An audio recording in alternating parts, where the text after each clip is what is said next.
Welcome to the Social Learning Amplified podcast, the podcast that brings us candid conversations with educators who are finding new ways to engage and motivate their students inside and outside the classroom. Each 15-minute episode of Social Learning Amplified will give you real-life examples and practical strategies you can put into practice in your own courses. Let's meet today's guest. Thank you for joining us today for this episode on cultures of thinking in the Social Learning Amplified podcast series. I'm your host, Eric Mazur, and our guest on the episode today is Ron Ritchhart. Ron is a world-renowned educator, researcher, and author. For over 25 years, Ron served as Senior Research Associate and Principal Investigator at Project Zero at the Harvard Graduate School of Education, where his research focused on understanding how to develop, nurture, and sustain cultures of thinking for both students and teachers.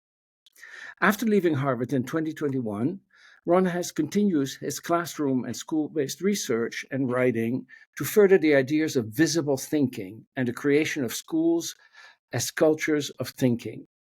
Ron's ability to seamlessly merge theory, research, practice, and application together in a highly accessible and engaging manner has made him a best-selling author of numerous books, including Intellectual Character, Making Thinking Visible, Creating Cultures of Thinking, The Power of Making Things Visible, and his highly anticipated new book, Cultures of Thinking in Action.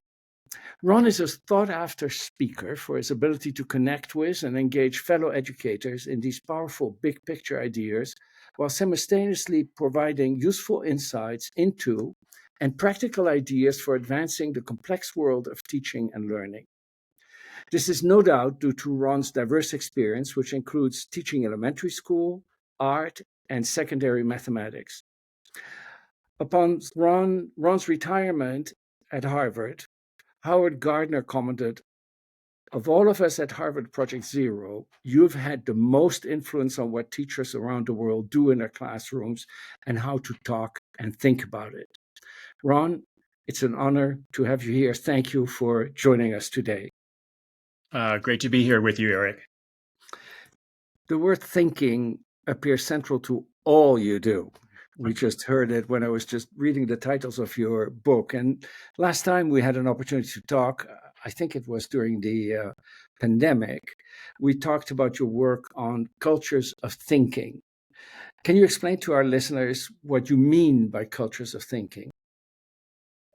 Yeah, in our research and kind of define a culture of thinking as places, so not necessarily schools, not only classrooms, but we could think about, a committee group. We could think even about a family unit as being a culture of thinking. So there are places in which the group's collective, as well as individual thinking, that it is valued, that it is visible, and that it is actively promoted as part of the regular kind of day-to-day experience of all group members.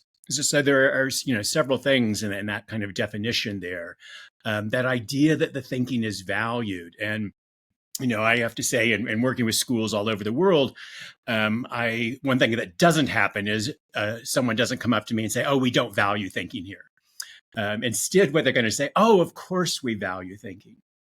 But if you value thinking, you have to be able to identify, well, what kind of thinking are you really after? So what kind of thinking is important in your science class? What kind of thinking is important in your art class? What kind of thinking is important with your 5-year-olds? So we have to be able to articulate that rather than have that kind of just amorphous, because only when we are able to identify that as educators are we able to communicate that to our students. And then we want to strive to make this very, mysterious process of thinking, something that happens in an individual's head. How do we make that visible? How do we make that more apparent so that we can promote it, so that we can advance it and accomplish, what to my mind is one of the biggest and most important goals of education, that is to develop students as powerful thinkers and learners. And that's what we're kind of trying to do by developing a culture of thinking. And what are some of the barriers that you've encountered in implementing these cultures of thinking? Well, Not surprisingly, in terms of the way that schools have been set up for a very, kind of long time, is this focus on content. And the barrier is that teachers sometimes make this kind of false dichotomy between, I've got to teach the content, or now you're telling me I need to advance thinking. So they think about those as two separate goals rather than those are very, very compatible goals. Um, Recently, my colleague Mark Church, who I've been co-author with on several books, they're working in Australia with high stakes year 12 exams. There, he was finding that the teachers kind of constantly saying like, yes, but we've got to get all this. We've got to prepare kids for the test. And they literally sit down and looked at the test, looked at what students were asked to do. And he asked them, look at each of these questions and say, which of these questions can you get full marks on by just having answers, by just having memory, by just having the knowledge? And the teachers found actually very few of the exam questions could you, get full marks on just by having knowledge. You needed to think, you needed to make connections, you needed to explain, you needed to justify, you needed to bring in different perspectives. And once the teachers saw that, they began to see, this isn't either teaching the content for the test or teaching content, that actually to do well on the test, students do need to think. And that was a real kind of breakthrough for that group of teachers. But we see that kind of time and time again in all of the research that we've done. Again, schools all over the world, we find that even though, we certainly see limitations in the tests that students are being asked to give, students do better. And, that actually, really shouldn't surprise us. If my students are powerful thinkers and learners, if they are able to approach new content in an engaging way and go deeply into it, why would I think that they would do worse on exams? And in fact, no, they do better. So breaking through that kind of false dichotomy of thinking that it's either the content or the thinking, but instead that it's the thinking which allows you to go deeper into the content, is one of the kind of key, I think, obstacles that we have to kind of get teachers through. But some of the barriers that I could see then would be standardized testing, where there's a heavy emphasis on factual knowledge and on what I would call the lowest level on Bloom's taxonomy, rather than actual thinking. True, but again, research by several people. Fred Newman would be one of those people, kind of looking at understanding that to do well on standardized tests, very low level standardized tests, students need three things. They need to be able to retain information. Then in the testing situation, they need to be able to recall that information. And then finally, they need to be able to apply that information or that knowledge or that skill there. So retention, recall, and transfer. And thinking helps people do that. So when we only have knowledge, I often say that if we kind of focus on all I'm doing is trying to get that knowledge, trying to get that, it's kind of like making one pathway from in the brain, one pathway to get that kind of knowledge. But when you help students make connections, when you help them to kind of see how that content might fit in different situations, how it's connected to other things we're learning, you're actually building multiple pathways to that retention. So connected knowledge is easier to retain, it's easier to recall, and it's easier to apply. So focusing on connections rather than memory alone actually tends to serve students really well.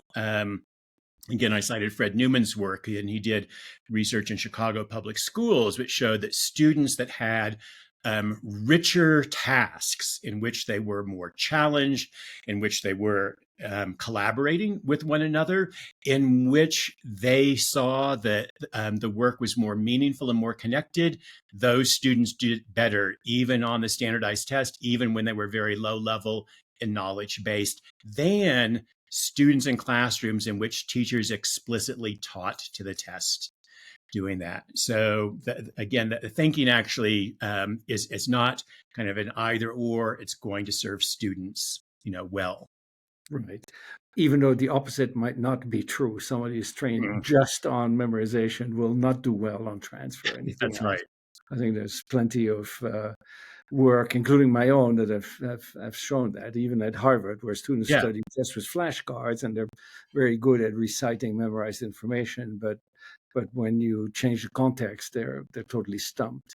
Um, I can't resist in this age of rapid development of artificial intelligence of asking you, how do you see AI affect teaching, and in particular affect the teaching of thinking skills?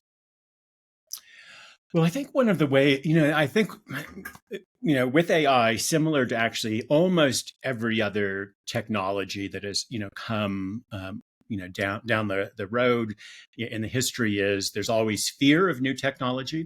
And one of those fears is because it kind of supplants a very low level of teaching.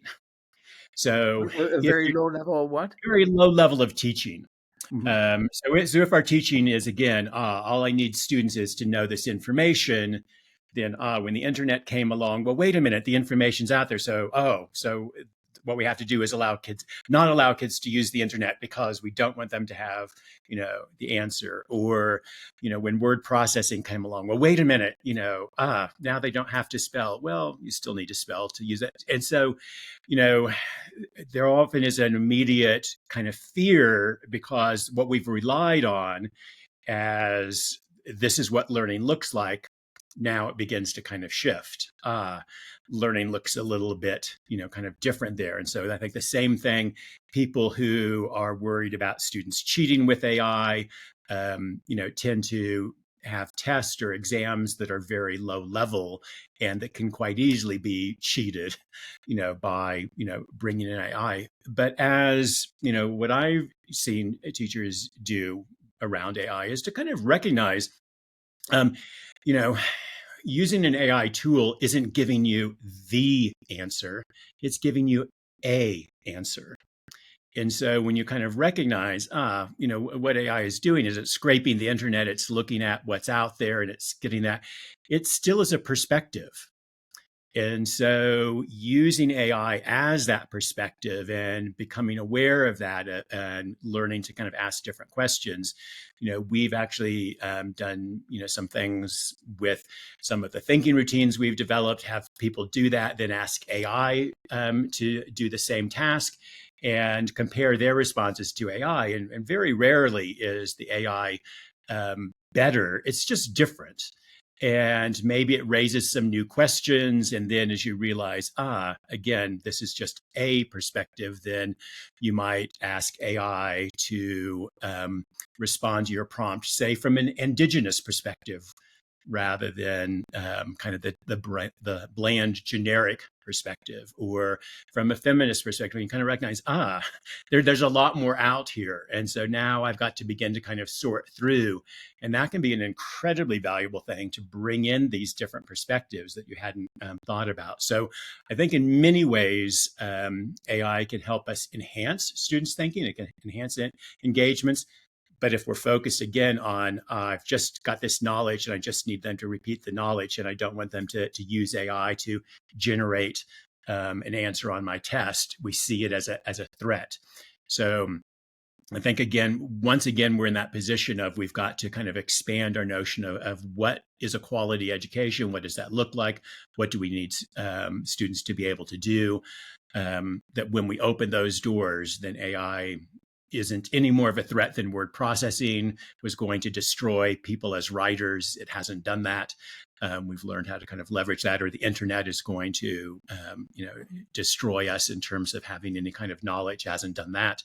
So we have to lean into that and see how do we need to kind of change what we're asking, change perhaps our assessments of students as well. Great. Now, you mentioned before making thinking visible. How does one make thinking visible? And I can see, especially in connection to AI that we just discussed, it's very important to make that thinking visible. But Mm. how would you recommend to the instructors that are listening to this podcast, that they go about making thinking visible? Well, we've identified kind of four key ways in which educators make thinking visible.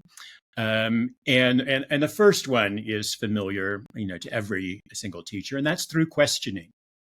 So we ask our students questions. We ask them probing questions, a very powerful question that we use all the time.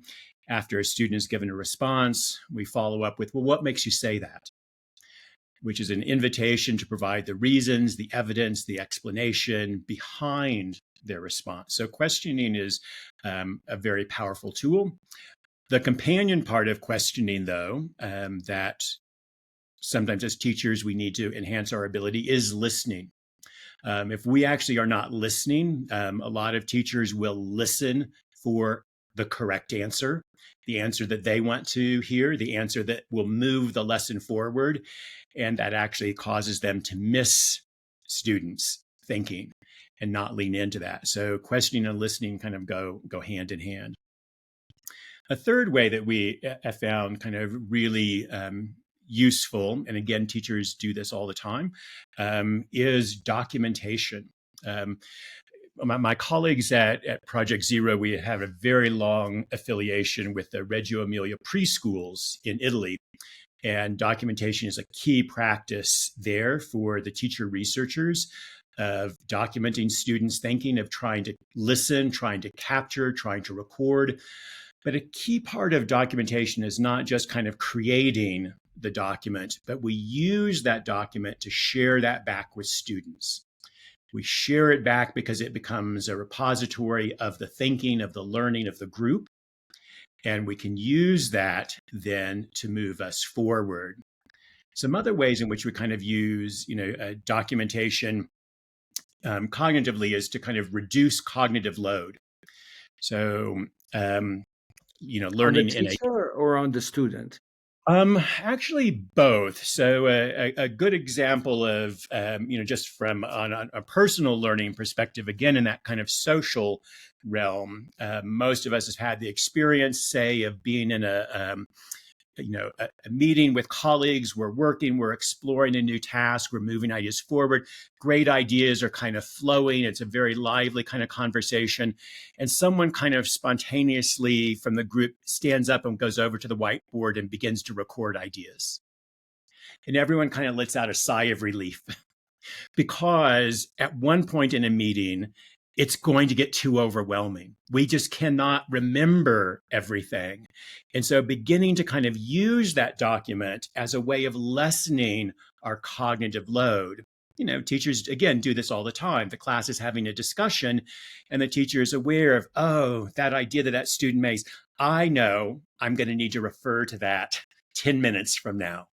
And I want students to recognize it's already come up in conversation. And they record that so that it becomes that repository that can do that. And that helps to kind of lessen, again, kind of the cognitive load there. So using it in that way. So there are many times that we want students to be doing that themselves, but we as teachers can do that using that kind of documentation. And then the fourth way is coming from the research that I did of teachers who were very adept at getting students to think. What I noticed was these teachers had routines and structures that they used over and over again. And these became kind of patterns of behavior in the classroom. And so over our research in the books, kind of Making Thinking Visible and the Power of Making Thinking Visible, we've developed 40 or 50 different routines or structures that teachers kind of might use. And these are very simple. They're easy to learn. They're easy for students to use, but they just become part of the fabric of the classroom. And a good example of that, the most commonly used routine all over the world from our research is the routine See, Think, Wonder. And when we're looking at something, whether it's something under a microscope, whether it be a poem, whether it be a work of art, whether it be a mathematics problem, first beginning with what do we see, what do we notice, what can we identify? And then we move on to, well, now let's interpret those things. And what do we think about them? And then now let's raise questions about them. What's still unresolved? What's mysterious? What's confusing about that? And the reason why see, think, wonder is such a powerful routine is because that is the basis of analysis. To do any kind of analysis, you have to begin with observation. Whatever you don't observe in your analysis is not going to make it in to there. So learning to observe, learning to notice, learning to identify, very, very key. And then that thinking component of that interpretation, and then the raising of questions. And so very, very simple structure, but it helps students kind of unpack, well, what do you mean by analysis? What am I supposed to do with that analysis? So a simple structure that can be used with 5-year-olds, but also, with university people as well. I knew a colleague that used it with doctors. Very, very kind of powerful because it's very simple, but very kind of to the point, easy to use, easy to remember. That's great. I really like that, and I love the see, think, wonder routine. Yeah. Something to ponder about. Now, your new book, Cultures of Thinking in Action, which was published by Josie Bass in 2023, essentially goes beyond your first Cultures of Mhm. Thinking book by, helping readers create cultures of thinking. What led you to write that book? Well, this is probably 20 years into my work of helping teachers kind of think about their classrooms as cultures, focus on thinking there, and with that kind of 20 years of experience, I definitely saw, some teachers and some schools really moving forward, really kind of taking these ideas to the next level, really seeing that difference. And then at the same time, saw other people where that wasn't the case. And so I began to kind of think about, well, are some groups or some individuals successful and some not? And I came to the conclusion it's really about their mindsets.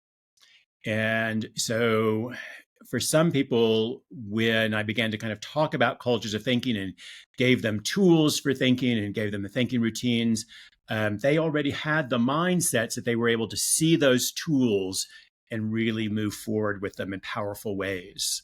So one of the mindsets, for instance, is that learning is a consequence of thinking. So when teachers already believe that, they could look at the thinking routines and say, great, I can really see exactly how to use those. But for the teachers who no, learning is just listening to what I say and repeating that back, they could not see the thinking routines as being useful for them. So having the mindsets was really key. And so I identified kind of 10 mindsets that I saw as really foundational for helping teachers kind of move forward in creating that culture of thinking in their own classrooms and schools. Another of the mindsets you identify in the book is learning and thinking as a, collective endeavor rather than an individual enterprise. And you're familiar with my work too. I've always focused on the social aspects of learning, from peer instruction to, Perusal, which is a social learning platform. But I would love to hear from you about why this social aspect of learning is so important, and how we can develop that mindset in ourselves and others, and our students too, many of whom believe that studying is an individual enterprise rather than something you do with others. Absolutely. And I cite you in that chapter. So yes, your work about really kind of thinking about that collective endeavor is really important there. And you're absolutely right that one of the things that I'm kind of contrasting here is this view that many students and many teachers have, and the way we've set up schools is all learning is all individual. And to kind of lean into this idea of that we do our best work in collaboration with others, that we need other people to not only support us, but also to challenge us. We need other people to provide a perspective. That group kind of collaboration and collective really helps to kind of enhance our performance. So rather than thinking it's all about kind of thinking the same, it's really that the individual is developing in that context of the group. And as your research has shown, that students actually do better when they're learning in collaboration. Another colleague of ours from Harvard, Richard Light, also showed the same thing, that when students were working in kind of collaborative study groups rather than studying individually, they actually, again, perform better. Joe Bowler's research from Stanford in mathematics has also shown that when students have a commitment to one another as learners, they have respect for one another as learners, then performance is actually enhanced. So that idea of kind of commitment and respect being really important in terms of developing that group. So what we're not talking about here, either of us, is it's not about group work. It's not about I assigned a task and the students just divided up the task and completed it. It's really about thinking about how do we get that collective where people are learning from and with one another. Neuroscientist Paul Zak also talks about he talks about a lot of his words around the neuroscience of trust.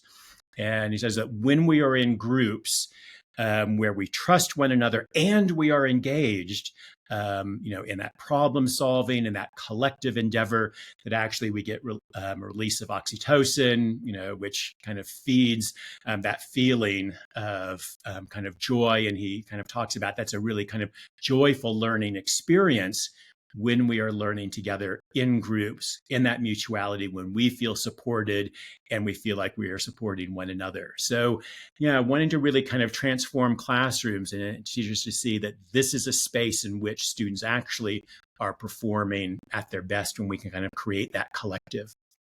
Wouldn't that not also require changing our assessment practice? Because that part of education in general, not necessarily, but I would say in general, is still a completely individual enterprise. And I think it may actually send the wrong signal to the learner, right? I'm going to be assessed alone, therefore I better perform alone. And if I want to be better than others, then I better not collaborate in order, to get ahead of others. Mm-hmm. What are your views there? Absolutely. I think that, again, I like to kind of think about that really dynamic interplay. Not that everything has to be done collective or individual, but we should have that kind of combination of both, of kind of going back and forth. And really beginning to kind of think about, how do we kind of use the group? I know that, when I was a mathematics teacher, one of the things that I would do with my students, they were working in groups, and when it came time for assessments, I would give them a very, very big, meaty problem, and they would have 10 or 15 minutes to work as a group. They used one another to think through that, but then they wrote up their own individual response to that. So the group didn't feel like, oh, I have to go along with everyone, or I don't agree with that. And every year I did that. The very first time we did that, same phenomenon would always happen, is there would be someone in the group, perhaps someone who wasn't as popular, who wasn't listened to, but actually had the right answer, had the right thinking about that, and didn't go along with the group, wrote up their own response. And then when the group saw that, the group, we actually better listen to everybody. We better make sure we understand everything. And they did, and so it really kind of created, it's not about having one person solve this. There's not about everyone agreeing. It's about using one another's ideas to help me understand that. So again, that we can set up assessments that really have that kind of dynamic, interplay. I've seen similar, things done where students, reading a text and understanding character, really do a lot of group work to understand that character in a very, very deep way, and then go home and write individual essays. But they've used the group to really enhance their understanding, and they're able to take that and move that forward. So I think we can easily kind of change our assessments so that we are not so individually kind of oriented, that we can develop both the individual and use the group in a way of doing that. Absolutely agree with that. Ron, before we end here today, if you had to, and just a short answer, if you had to recommend to our listeners one thing that they could easily implement in their teaching to, or maybe we have students listening and they want to implement this in their learning to, promote a culture of thinking, what would that be? I would go back to that kind of, in terms of an easy place to start, that one single question: what makes you say that? So if teachers begin to do that, when we first began this research in Sweden, the teachers there said that's the magic question. All we have to do is ask, what makes you say that? And the things that students respond are things we never knew that they were thinking. And what teachers and what parents have told us all over the world is that when teachers or parents begin to use what makes you say that, their students start using it back on them as well too. So it really is a kind of two-way street.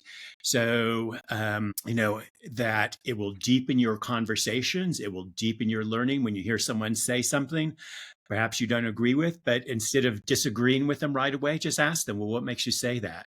And many times their thinking behind that may not have been what we were assuming it was. So you can easily take the conversation deeper. So that would be my one kind of easy entry point for developing a culture of thinking. Well, I'm very tempted to ask the question to you now. It makes you think that, but we're out of time. So, Ron, thank you so much for a thought-provoking discussion. I would like to conclude by thanking our audience for listening and inviting everyone to return for our next episodes. On behalf of all our listeners, Ron, thank you again for joining us today. It's been my pleasure. Always enjoy talking with you, Eric. You can find Ron's book on Cultures of Thinking on Amazon. And on February 10th, Perusal will host an Engage event on Ron's latest book, Cultures of Thinking in Action. To find out more about this event, where you can interact with Ron and other educators who are interested in the subject, go to perusal.com/engage. To find our Social Learning Amplified podcast and more, go to perusal.com/social learning amplified, one word. Subscribe to find out about upcoming episodes, and I hope to welcome you back on a future episode. Social Learning Amplified is sponsored by Perusal, the social learning platform that motivates students by increasing engagement, driving collaboration, and building community through your favorite course content. To learn more, join us at one of our introductory webinars. Visit perusal.com to learn more and register.